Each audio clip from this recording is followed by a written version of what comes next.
और आ रहा है कि मैं स्टार्ट करूं? हेलो, आवाज आ रही है मेरी?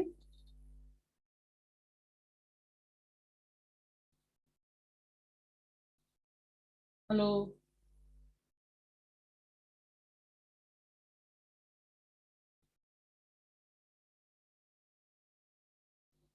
पीयूष, आवाज आ रही है क्या? किसी को नहीं आ रही है? सर आ रही है आवाज। ओके, तो कोई जवाब दो जल्दी मुझे। ठीक है, तो अपन स्टार्ट करते हैं। जो न्यू चैप्टर है वो अपन स्टार्ट करते हैं ना। ये अपन ने देख लिया था।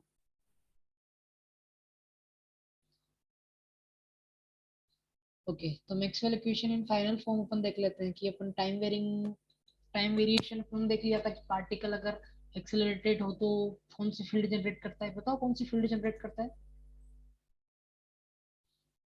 योर पार्टिकल जिसके ऊपर कोई चार्ज होता है, इलेक्ट्रॉन या इलेक्ट्रॉन भी हो सकता है, तो अगर वो एक्सेलरेटेट किया जाए तो कौन सी फील्ड जनरेट करता है? कौन बताएगा? हेलो, किसी को नहीं पता? बोलो जल्दी। हेलो। इंडिविजुअल पूछना पड़ेगा ऐसा। पारस, आप बताइए।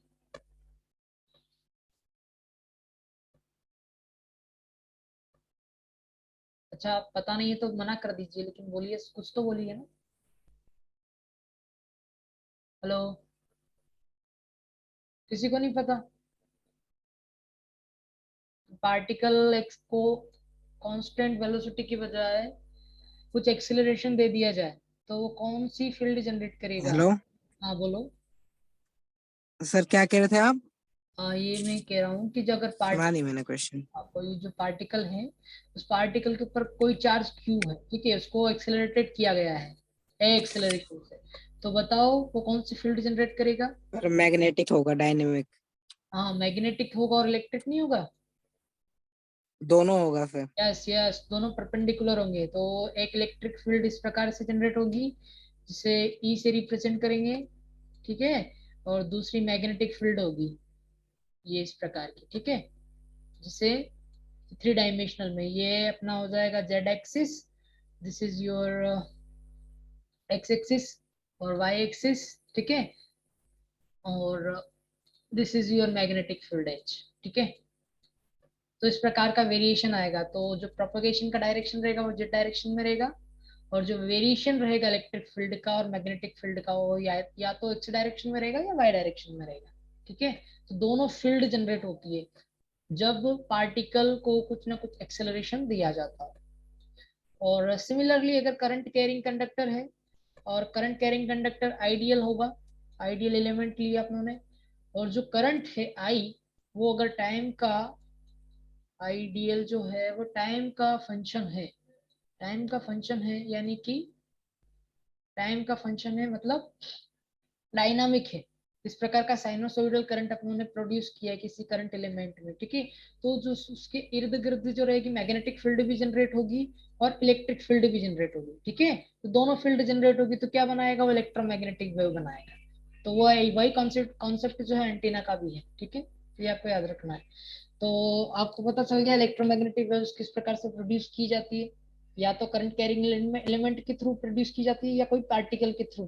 किसी पार्टिकल को आप कुछ ना कुछ एक्सेलरेशन दे दिया जाए तो वो इलेक्ट्रोमैग्नेटिक वेव जनरेट करता है, और कोई करंट एलिमेंट को अगर टाइम का वेरिएशन दिया जाए तो वो भी इलेक्ट्रोमैग्नेटिक वेव जनरेट करता है एज ए रेडिएशन के टर्म्स में, ठीक है, एज ए रेडिएशन।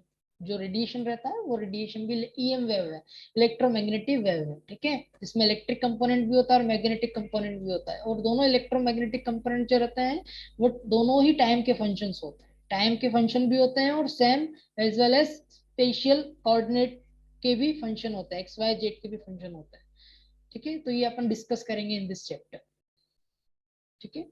तो ये ओवरव्यू है, तो अपन फर्स्ट ये देख लेते हैं कि मैक्सवेल इक्वेशन को अपन टाइम वेरिएशन किस प्रकार से डिनोट करते हैं। तो पहली मैक्सवेल इक्वेशन जो थी, बताओ कौन सी थी पहली मैक्सवेल इक्वेशन, कौन बताएगा? किसी को पता है? क्या लिखूं? हेलो, किसी को नहीं पता क्या? विजय आप बताइए। सर विजय, सॉरी मैंने सुना नहीं। हाँ विजय आप बताइए कि मैक्सवेल इक्वेशन को कैसे रिप्रेजेंट करूं मैं? फर्स्ट सर मैक्सवेल, कौन से फॉर्म में? First differential form. अच्छा वो रो वी बराबर हाँ, rho V equal to del dot D, del dot D. del dot d is equal to rho. Clear है? Rho This V. is your first Maxwell equation. This is valid for electrostatic, magnetostatic, ठीक है, दोनों static field के लिए भी valid है, और third one EM wave के लिए भी वैलिड है। ईएम वेव मतलब टाइम में वेरिएशन भी है, इस डायनामिक फील्ड के लिए भी वेरी है और स्टैटिक फील्ड के लिए भी वेरी है। क्लियर हो गया फर्स्ट इक्वेशन? बोलो। Yes sir. या, तो फर्स्ट इक्वेशन दोनों के लिए वैलिड है। उसके बाद अपन मैग्नेटोस्टैटिक की जो फील्ड है वो देख लेते हैं, del dot B. Del dot B always कितना रहता है? जीरो। जीरो। ठीक है, तो ये भी दोनों के लिए वैलिड है, स्टैटिक फील्ड के लिए as well as EM wave के लिए, मैग्नेटोस्टैटिक फील्ड के लिए। ठीक है, तो ये आपको याद रखना है कि जो इलेक्ट्रोमैग्नेटिक वेव होती है उसके लिए भी ये दोनों इक्वेशन वैलिड होती है, del dot D equal to rho V और del dot B equal to zero. आपको पता है ना दोनों कैसे आती है? बोलो, मैंने बताया ड्राइव यस करके। सर। यस, तो you have to remember. Now third equation और फोर्थ इक्वेशन को अपन देख लीजिए। फोर्थ इक्वेशन मैंने मेंशन की, लेकिन अपन इसको किसी भी क्रम में बता सकते हैं कि ये थर्ड है ये फोर्थ है। ओके, तो मैं यहाँ पे दो इक्वेशन जो डाइवर्जेंस वाली थी वो दोनों मैंने बता दी। तो डाइवर्जेंस इक्वेशन को आप एज इट इज यूज कर सकते हो डायनामिक फील्ड के लिए, यानी कि टाइम वेरिएशन अगर आपने प्रोवाइड किया है तो उसके लिए भी आप दोनों फील्ड यूज कर सकते हो, दोनों यानी कि दोनों इक्वेशन यूज कर सकते हो। नाउ जो थर्ड फील्ड है, थर्ड फील्ड कौन सी है? थर्ड इक्वेशन जो थी, एक मिनट है ना, थर्ड इक्वेशन रहती है कौन सी रहती है? डेल डॉट डेल क्रॉस सी, इलेक्ट्रोस्टैटिक के लिए जो अपने ड्राइव की थी, याद है ना? डेल क्रॉस इक्वल टू, बोलो कितना होता है? जीरो। याद है कि नहीं है? हेलो। यस सर किया है यस, सर। याद है ना? तो ये इलेक्ट्रोस्टैटिक के लिए होती है। अब मैं अपन डायनामिक फील्ड, यानी कि अगर अपन देखना चाहें कि इलेक्ट्रोमैग्नेटिक वेव के लिए जो मैक्सवेल इक्वेशन है वो किस प्रकार से एग्जिस्ट करेगी, यानी Maxwell equation in final form, तो वो उसकी जो फाइनल फॉर्म होती है वो del cross E is equal to minus del V by del T होता है, del V by del T. तो this is the magnetic field, ये अपन ड्राइव कर लेते हैं। ठीक है, तो फेराडे फेराडे लॉ पढ़ा है ना अपनों ने अभी सबने? लास्ट टाइम देखा था फेराडे लॉ, बोलो। Yes sir. या, तो फेराडे लॉ के अकॉर्डिंग क्या होता है? ये जो फ्लक्स होता है, फ्लक्स साई, साई में अगर आप टाइम वेरिएशन प्रोवाइड करो, क्या टाइम वेरिएशन प्रोवाइड करो, ये मैग्नेटिक फ्लक्स है। ठीक है, अगर टाइम वेरिएशन मैग्नेटिक में आपने, यहाँ पे मैंने कोई लूप रख लिया, दिस इज योर लूप और दिस इज टू टर्मिनल, और इसको मैग्नेटिक फील्ड की ने लूप को रखा है ना, और अपन क्या कर रहे हैं, इस लूप को मूव कर रहे हैं, मूव कर रहे हैं ना। तो जैसे मूव करेंगे तो फ्लक्स लिंकेज चेंज हो जाएगा, जैसे फ्लक्स में चेंजेस होंगे तो यहाँ पे कुछ ना कुछ वोल्टेज प्रोड्यूस हो जाएगा, प्लस माइनस। ठीक है, तो this is your plus minus voltage जो इंड्यूस हुआ है, वी इन भी बोल सकते हो आप इसको। This is your V in due to, किसके कारण हुआ है? यहाँ पे जो मैग्नेटिक फील्ड है, जो कांस्टेंट मैग्नेटिक फील्ड अपने जो रखी है बाहर चुंबक के कारण या फिर कोई करंट एलिमेंट के कारण जो प्रोड्यूस हुई है, उस मैग्नेटिक फील्ड में अपनों ने यहाँ पे एक लूप को रखा है। ये लूप भी कंडक्टिव है, ये कोई जो वायर रहता है उसको अपनों ने मोल्ड कर दिया, मतलब बेंड कर दिया है, और बेंड करके दो टर्मिनल निकाल, तो जैसे दो टर्मिनल निकालेंगे और उसको मैग्नेटिक फील्ड में अपन मूव करवाएंगे तो क्या होगा? वोल्टेज इंड्यूस होगा दो टर्मिनल के बीच में, वीएम। ठीक है, तो जैसे वोल्टेज इंड्यूस होगा तो सम करंट भी फ्लो होगा, आई। ठीक है, तो अब यहाँ पे जो वीएम दिया जाता है, अगर अपन इसको फ्लक्स माने psi, this is your psi M भी बोल सकते हैं, मैग्नेटिक फ्लक्स, और इस इज इक्वल टू, क्योंकि लूप में अगर टर्न्स नहीं है इसका मतलब साई एम किसके बराबर है, टोटल फ्लक्स साई। ओके, तो साई जो साई होगा वो किसके बराबर होगा, तो V in is equal to minus D psi by D, D psi by D. Okay, तो this is the Faraday law कि अगर मैग्नेटिक फ्लक्स में चेंजेस आता है टाइम के with respect to time, then it produce some voltage और induce voltage at the terminal of the loop. Okay, तो अपन इसका यूज करेंगे। यहाँ पे देखो साइज इक्वल टू क्या होता है, अपन को पता है साइज इक्वल टू कितना होता है, वी डॉट डी एस होता है। ठीक है, वी डॉट डी एस। यहाँ पे मैं ओपन इंटरवल ले रहा हूँ, इसका मतलब समझ में आया, क्लोज लूप नहीं है, ओपन है। क्या मतलब है इसका, जल्दी बताओ। इसका मतलब है ये जीरो नहीं है। ओके, अगर मैंने क्लोज ले लिया होता तो क्या होता, जीरो कह देता, बी डॉट डी एस। ये बी डॉट डी एस को अगर मैंने क्लोज ले लिया होता तो यहाँ पे टोटल फ्लक्स जीरो हो जाता। अभी यहाँ पे केवल सिंगल सरफेस की बात हो रही है, इसलिए ओपन सरफेस मैंने लिया है। नाउ अब ओपन सरफेस की बात है तो क्योंकि अपनों ने जो फ्लक्स से लिंकेज लिया है वो केवल एक लूप से लिया है, loop as a behave as a open surface, that's why we are taking open, not counter, only open surface. This is your surface integral. Now अब अपनों को पता है कि जो मैक्सवेल इक्वेशन होती है, थर्ड मैक्सवेल इक्वेशन कितनी थी, del cross E is equal to zero. This is for electrostatic field के लिए।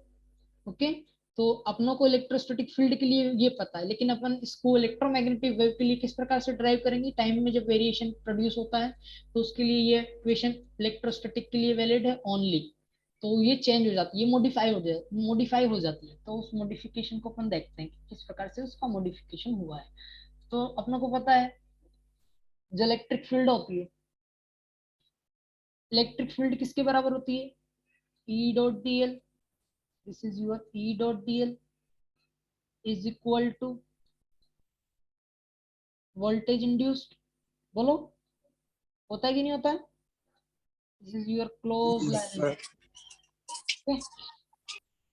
तो ये अपनों को पता है, अगर ये अपनों को पता है तो अपन क्या निकाल सकते हैं। अब देखो वोल्टेज यहाँ पे अगर मैं इसको वी इन से रिप्रेजेंट कर सकता हूँ ना, क्योंकि वी इंड्यूस वोल्टेज और वी इन वोल्टेज तो हमेशा सेम रहेगा, डिफरेंस है दोनों का, दोनों टर्मिनल के बीच में यहाँ पे भी डिफरेंस होता है दो पॉइंट्स के बीच का। ठीक है, तो ये दोनों इक्वल हो गए। तो अब मुझे बताओ कि अपन यहाँ पे कर्ल स्टोक्स थ्योरम अप्लाई कर सकते हैं अगर ये लाइन इंटीग्रल है तो, बोलो जल्दी बताओ। Yes, sir. हाँ, या तो स्टोक्स थ्योरम के अकॉर्डिंग क्या हो जाएगा, ये this is your E dot D L. ठीक है, this is your line integral. तो लाइन इंटीग्रल को किसमें कन्वर्ट करते हैं, स्टोक्स थ्योरम के थ्रू, जल्दी बताओ। Surface. Yes, so surface integral which is open surface, तो del cross E is dot DS. Clear है सबको, या Yes, sir. या तो वी किसके बराबर हो गया, दिस वन। अब देखो यहाँ पे v in is equal to minus D psi by D T, ये पढ़ा है फेराडे लॉ। तो फेराडे लॉ को उठा के यहाँ पे रखो, तो यहाँ पे इस वी इन की जगह मैं यहाँ पे direct D minus D psi by D T डाल रहा हूँ। ओके, तो D psi by D T, ध्यान रखना यहाँ पे मैंने नेगेटिव साइन नहीं लिया है, नेगेटिव साइन अपन को यहाँ पे मेंशन नहीं करना है। क्यों नहीं करना है, क्योंकि जो अपन इसमें फाइनल इक्वेशन जब पढ़ते हैं मैक्सवेल की इक्वेशन, तो यहाँ पे ट्रांसफॉर्मर और मोशनल इलेक्ट्रोमोटिव फोर्स आता है, जिसमें जो साइन रहता है वो ऑटोमेटिकली बैलेंस हो जाता है। यहाँ पे उन्होंने शो भी किया है वैसे, जैसे यहाँ पे देखो,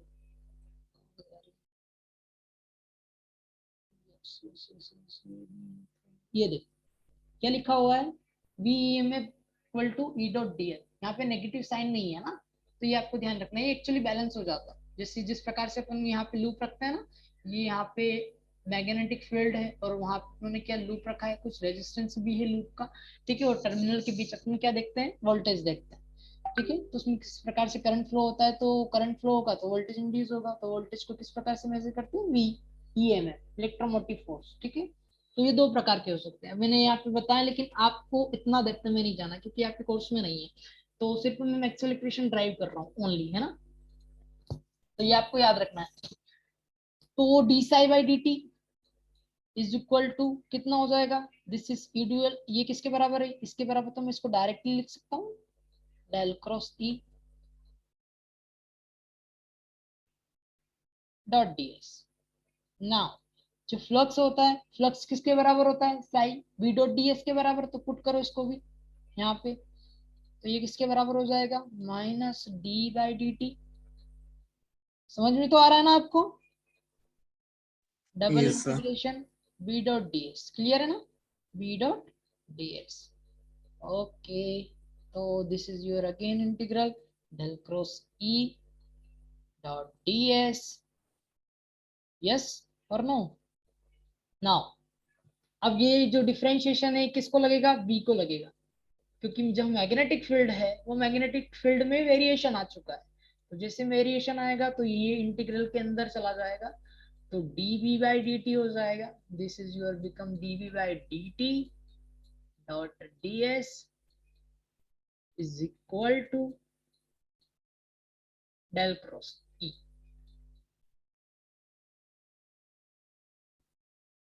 this is the integral equation, actually integral equation of Maxwell, Maxwell integral equation भी बोल सकते हो आप इसको। और जब इसका कंपैरिजन करेंगे तो पॉइंट फॉर्म में किस प्रकार से आएगी, दिस बिकम, कंपेयर करने पे क्या पता चलता है, डेल क्रॉस ई जो है वो किसके बराबर हो गया, minus del V by del T के। अरे क्लियर है, बोलो,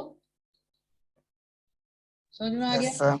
या Yes, sir. Yes yes yes. तो this is your final Maxwell equation, यानी कि जो रहता है क्या, कर्ल ऑफ इलेक्ट्रोस्टैटिक यानी curl of electric field intensity is equal to how much, variation in magnetic field intensity, magnetic flux density with respect to time. Okay, तो आप क्या कर सकते हो कि आपको अगर इलेक्ट्रिक फील्ड दी हुई हो तो आप उसको मैग्नेटिक फील्ड में कन्वर्ट कर सकते हो, और आप यहाँ पे मैक्सवेल इक्वेशन को भी ऐसा देख सकते हो, जो इलेक्ट्रोमैग्नेटिक वेव रहती है ना, तो वो क्या रहती है, this is your electric field और this is your magnetic field, दोनों परपेंडिकुलर रहती है। ओके, तो ये इस प्रकार से प्रोपोगेट करती है जेड डायरेक्शन में, this is your Y direction और this is your X direction. Okay, तो this is your electric field और ये हो गई आपकी मैग्नेटिक फील्ड। दोनों फील्ड का जो निरूपण होता है ना, रिप्रेजेंटेशन, वो इस प्रकार से होता है, तो इस प्रकार से इनका वेरिएशन आता जाता है। ठीक है, तो ये इस प्रकार से चलती रहती है, तो ये होती है प्रोपोगेशन की डायरेक्शन, और ये होती है इलेक्ट्रिक फील्ड इंटेंसिटी और मैग्नेटिक फील्ड इंटेंसिटी के वेरिएशन की डायरेक्शन। ठीक है, तो ये आपको याद रखना है, और इसको अपन ड्राइव भी कर लेंगे। तो यहाँ पे एक चीज मैं बता देता हूँ, जो इसका कंक्लूजन है मैक्सवेल इक्वेशन का, कि जो अगर इलेक्ट्रिक फील्ड है, इसका मतलब क्या है कि आपके पास इलेक्ट्रिक फील्ड है, तो उसको कन्वर्ट हो रही है मैग्नेटिक फील्ड में, दिख रहा है यहाँ पे, दिस इज, क्योंकि ये किसके बराबर है, मैग्नेटिक फील्ड के, यहाँ पे सिर्फ और सिर्फ वेरिएशन है। तो जो इलेक्ट्रिक फील्ड अगर यहाँ पे है, जो टाइम वेरिंग इलेक्ट्रिक फील्ड है, वो टाइम वेरिंग इलेक्ट्रिक फील्ड क्या करती है, प्रोड्यूस करती है time varying magnetic field. Clear है सबको इस इक्वेशन से, जल्दी बताओ। Yes, sir. कि अगर आपके पास Yes, sir. Time varying electric field है, यहाँ पे इलेक्ट्रिक फील्ड जो भी वो भी है ना, वो भी टाइम का फंक्शन, तो टाइम वेरिंग इलेक्ट्रिक फील्ड है, वो क्या प्रोड्यूस करेगी, टाइम वेरिंग मैग्नेटिक फील्ड। क्यों ऐसा बोल रहे हैं अपन, क्योंकि यहाँ पे देख लो, ये इक्वेशन दिखा रही है, इक्वेशन बोल रही है, एक्चुअली मैं नहीं बोल रहा हूँ, क्योंकि del cross equal to minus del V by del T, क्योंकि electric field intensity proportional B के। तो अगर इलेक्ट्रिक फील्ड, अगर टाइम वेरिएशन में इलेक्ट्रिक फील्ड है, तो वहां पे अवश्य रूप से मैग्नेटिक फील्ड भी होगी, और वो मैग्नेटिक फील्ड क्या रहेगी, टाइम के रिस्पेक्ट में चेंज होगी, जैसे इलेक्ट्रिक फील्ड चेंज होगी as it is, magnetic field भी चेंज होगी। तो this is the physical significant of the Maxwell equation. Okay, तो अगर यहाँ पे मैंने बोल दिया कि this is your electric field, तो there must be magnetic field there. Okay, तो इस प्रकार से ये प्रोड्यूस होती रहती है और ये इस प्रकार से प्रोपोगेट होती रहती है। लाइक वाइज पार्टिकल, अगर पार्टिकल की डायरेक्शन इस प्रकार से रहती है ना, दिस इज योर पार्टिकल को अगर इस प्रकार से रिप्रेजेंट करें, तो उसके ऊपर चार्ज क्यू है, तो प्लस क्यू चार्ज, और उसको कुछ एक्सेलरेशन कर दिया जाए, तो इस प्रकार से वो मूव करता है, और इस प्रकार से उसके आसपास इस प्रकार की फील्ड जनरेट होती है। जो इलेक्ट्रिक फील्ड भी रहती है as well as magnetic field भी रहती है, और दोनों ही एक दूसरे के परपेंडिकुलर रहती है। One of the direction is X, another one is has a direction is Y, और जो प्रोपोगेशन की जो डायरेक्शन होती है चार्ज की, वो डायरेक्शन रहती है जेड। ओके, तो क्लियर हो गया आपको? जल्दी बताओ। Yes, sir. ओके, तो नेक्स्ट अपन देखते हैं लास्ट मैक्सवेल इक्वेशन जो है। लास्ट मैक्सवेल इक्वेशन कौन सी बची है, जल्दी बताओ, कौन बताएगा? Del cross H is equal to how much? जी, होता है, बोलो। Yes, sir. Yes, Yes, sir. J is equal to also equal to sigma E, derive भी किया है अपनों ने। ओके, सिग्मा क्या है? Conductivity of the medium. अब यहाँ पे देखो, जो मैग्नेटिक फील्ड है, अब यहाँ पे अपन एक चीज करके देखते हैं, take the divergence both side. Okay, तो यहाँ पे अपन डाइवर्जेंस लेते हैं, तो del dot del cross H, ठीक है, is equal to del dot. अब एक बात बताओ मुझे, डाइवर्जेंस जो मैंने लिया है कर्ल का, कितना होना चाहिए ये? जल्दी बताओ। मैंने बताया आपको डॉट प्रोडक्ट रहता है, और डॉट डॉट प्रोडक्ट के साथ स्केलर ट्रिपल प्रोडक्ट किया था, याद है? ए लिखा था, फिर यहाँ पे ए क्रॉस बी किया था, और बोला था कि किसके बराबर होता है। बताओ किसके बराबर होता है, कौन बताएगा? मैंने आपको इनिशियली आपको ये सारी चीजें बता दी है, कौन सर बताएगा? 0। हाँ यस, जीरो। वाई जीरो क्यों होता है, जल्दी बताओ, जीरो क्यों होता है? सर क्योंकि ये ए क्रॉस बी 0 के इक्वल होता है। अरे नहीं नहीं नहीं, ए क्रॉस बी जीरो की इक्वल कैसे होगा? देखो बच्चा, सर ए डॉट ए। यहाँ पे देखो, ए क्रॉस बी, ये देखो क्या हो रहा है, ये ए वेक्टर है, ये बी वेक्टर है, this is your A vector, this is your B vector. अब इनके बीच का एंगल जो है थीटा है। ओके, मैंने थीटा ले लिया, तो जब क्रॉस प्रोडक्ट करेंगे तब क्या होगा? ए क्रॉस बी, जो क्रॉस प्रोडक्ट किया अपनों ने यहाँ से यहाँ तक का, वो थर्ड वेक्टर जनरेट करेगा जो इन दोनों के परपेंडिकुलर रहेगा। बोलो रहेगा कि नहीं रहेगा? This is your N cap vector, yes और no? Yes sir. This is A cross B, जो यस इसका एन कैप सर। वेक्टर। अब देखो यहाँ पे क्या कर रखा है मैंने कि ए डॉट किया और एन कैप, ऐसे भी लिख सकता हूं मैं, this is your N cap vector. बोलो, ए क्रॉस बी को एन कैप वेक्टर से रिप्रेजेंट कर सकता हूं मैं, N cap is equal to A cross B. Clear है सबको? नाउ अब चेक करो, डॉट प्रोडक्ट लो। अब देखो इनको, अब इन दोनों के बीच का एंगल कितना है? 90 डिग्री, यस और नो? बोलो। Yes sir. अगर 90 डिग्री है तो यस इनको जब सर। जैसे ओपन करेंगे तो कोस थीटा आएगा पिक्चर में, तो कोस 90 डिग्री कितना होता है? जल्दी बताओ, जीरो और no? 0 sir, yes, 0। That's why ये यहाँ पे जीरो आया। क्लियर हो गया? इसलिए A dot A cross B equal to कितना होता है? जीरो होता है। दैट सिमिलरली अगर यहाँ पे दो चीजें अगर कॉमन है, इसका मतलब क्या है? वो जीरो होगी। इसलिए यहाँ पे भी डेल और यहाँ पे भी डेल, अगर जीरो है इसका मतलब ये भी क्या होगी? जीरो।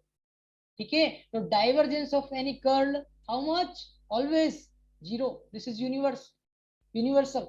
अरे मैंने पूरा गायब कर दिया, सॉरी। तो आपको ये याद रखना है कि डाइवर्जेंस जब भी आप किसी का लेते हो, तो डाइवर्जेंस ऑफ कर्ल ऑलवेज किसके बराबर होता है? जीरो के बराबर होता है। तो ये अपनों को पता है।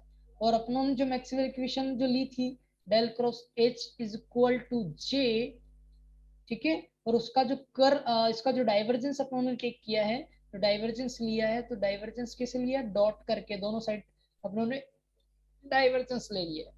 तो दोनों साइड अपनों को डॉट प्रोडक्ट करना पड़ेगा, डेल डॉट जे। ये समझ में आया ना आपको? मैंने स्टेप बाय स्टेप लिख दिया। This is your first step, उसके बाद मैंने डाइवर्जेंस लिया, उसके बाद थर्ड स्टेप में अपन ये जानते हैं। तो अब ये यहाँ पे पुट करेंगे। ओके, तो ये कितना हो जाएगा?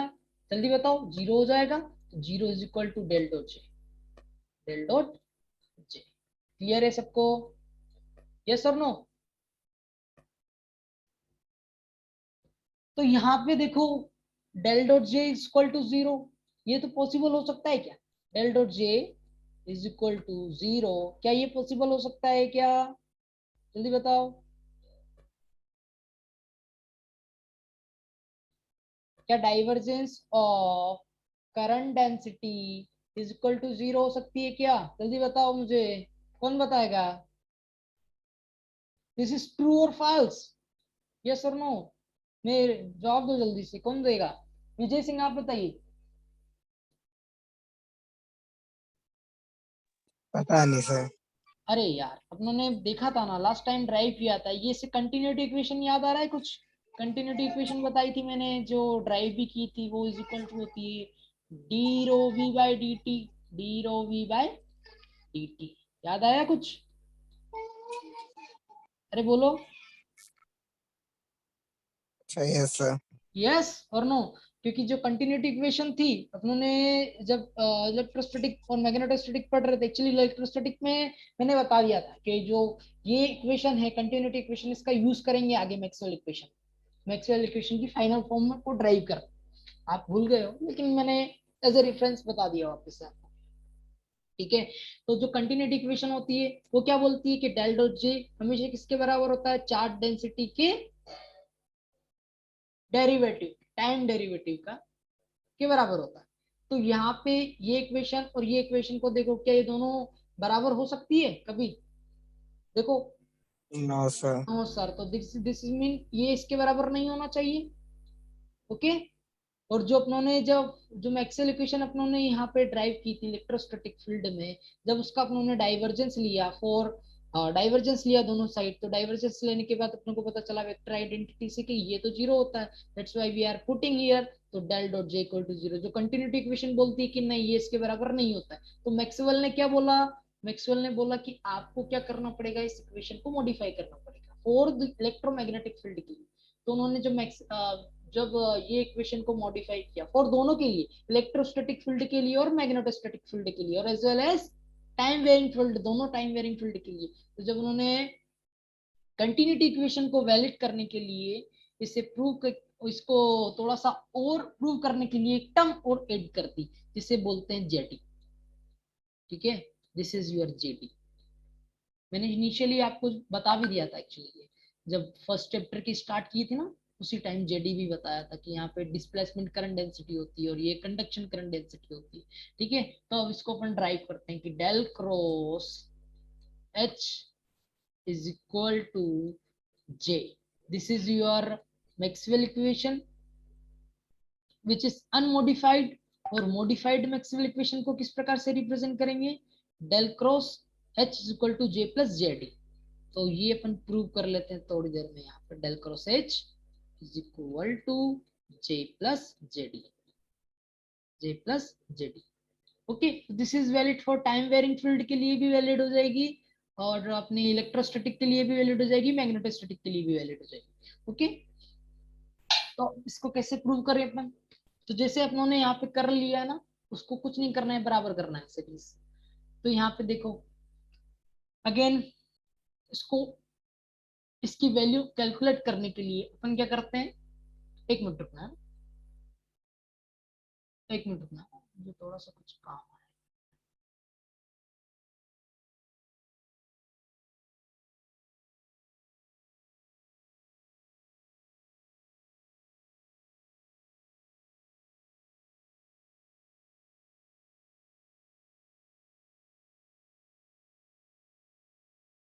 Okay okay okay. चलो स्टार्ट करते हैं, एक्चुअली कॉल आ रहा था तो इसलिए। नाउ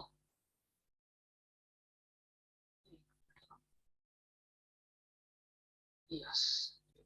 अब उन्होंने यहाँ पे जो एक्स्ट्रा टर्म इंट्रोड्यूस किए मैक्सवेल ने, उस एक्स्ट्रा टर्म को किस प्रकार से अपन निकालेंगे उसको देखते हैं। तो अपनों ने क्या किया, डेल क्रॉस एच जो मैक्सवेल की इक्वेशन है, जो मॉडिफाइड मैक्सवेल की इक्वेशन, उसको लिया तो फाइंड आउट जेडी। तो अपनों ने क्या किया, जेडी को लिखा। उसके बाद दोनों का divergence, take the divergence both side, del dot del cross H is equal to, divergence की प्रॉपर्टी है तो मैं डायरेक्ट अप्लाई कर रहा हूँ, इधर का भी डाइवर्जेंस ले सकता हूँ, और as well as divergence of JD. समझ में आ रहा है ना ये तो दोनों? बोलो। Yes sir. या अब मुझे बताओ ये कितना हो गया, ये टर्म तो जीरो हो गई, यस और no, yes sir. Vector identity से। अब यहाँ पे किसके बराबर हो गया, डेल डॉट जे, यहाँ पे del dot J plus del dot JD. ठीक है, अब डेल डॉट जे उसको अपन इस साइड भेज देते हैं, डेल डॉट जेडी को यहाँ रख देते हैं, और ये किसके बराबर हो जाएगा, माइनस डेल डॉट जे। दिख रहा है सबको। अब यहाँ पे अपनों ने ये देखा है कि डेल डॉट जे किसके बराबर होता है, कंटिन्यूटी इक्वेशन से डेल डॉट जे जो होता है वो होता है minus D rho V by D T. होता है कि नहीं होता है, जल्दी बताओ, यस और नो। Yes sir. यस, तो अपन यहाँ पे इसको डायरेक्टली पुट कर देंगे। तो मैक्सवेल ने यही किया, जो मैक्सवेल ने क्या किया कि मॉडिफिकेशन करने के लिए जो एक टर्म और उसने इंट्रोड्यूस की, जिसे बोल दिया उसने displacement current density. This is known as a displacement current density as a JD. Okay, और जेडी किसके बराबर हो जाएगा, माइनस ऑफ, यहाँ पे माइनस डाल देते हैं, बाहर निकाल देते हैं, minus D rho V by D T.